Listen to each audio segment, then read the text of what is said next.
बिस्मिल्लाहिर्रहमानिर्रहीम। साईं मोहम्मद अयूब बाबूजो साहब ऐं दोस्त अस्सलाम वालेकुम या अली मदद।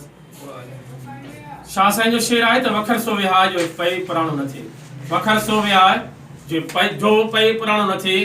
वेचींदे विलायत में ज़रो थिए न ज़ाए साका हड़ हलाए आग जंहिंजी अग में। दोस्तो शाह साईं जे हिन शेर सां अव्हां खे हिकिड़ो दर्स मिले थो, हिकिड़ो सबक मिले थो, हिकिड़ो उत्साह मिले थो त सवाइ अहिड़े सौदे जे,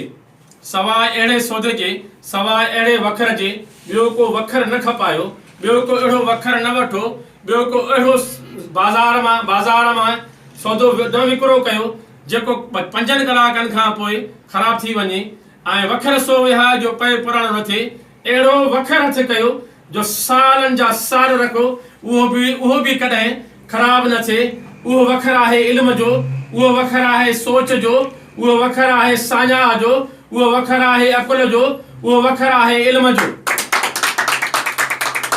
शाह साईं तॾहिं त चयो न, सेवा कर समूंड जी जिते जर वहे थो जाल, समय वहन सीर में माणिक मोतीअ लाल, जे मासो मिले माल त पुजारा पुर थी।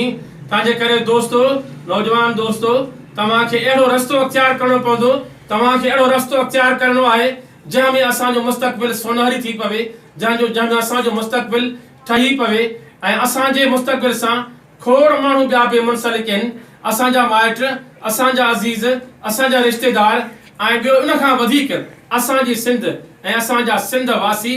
असां जॾहिं मंज़िल ते पहुचूं त सभ खां पहिरीं यादि रखी छॾियो, असां जॾहिं मंज़िल ते पहुचूं त असांजी उन मंज़िल जी पहिरीं हासिलात जो पहिरियों फल असांजी क़ौम खे मिलणु घुरिजे, न की को पाण खे। छो जे क़ौम ज़िंदह त ही सिंध ज़िंदह, जे सिंध ज़िंदह त सभु ज़िंदह। तंहिंजे करे असांखे अहिड़ो रस्तो अख्तियार करणो पवंदो, तालीम बि हुजे त तरबियत बि हुजे, इल्म बि हुजे, जंहिंमें दान बि हुजे, जंहिंमें शान बि हुजे त मान बि हुजे, इज़त बि हुजे त मकान बि हुजे। तव्हां सभिनी खे अहिड़े ई रस्ते जी तलाश करणी पवंदी ऐं तव्हां असां सभु जॾहिं हुन दग सां हलंदासीं त असांजा मसइला आसान थी पवंदा। ऐं उमेद रखां थो, कवि उमेद रखां थो पंहिंजे नौजवाननि मां त उन रस्ते ते हलंदा जिते असांजी सिंध मुस्तक़बिल में सुखी ऐं सता बि थिए।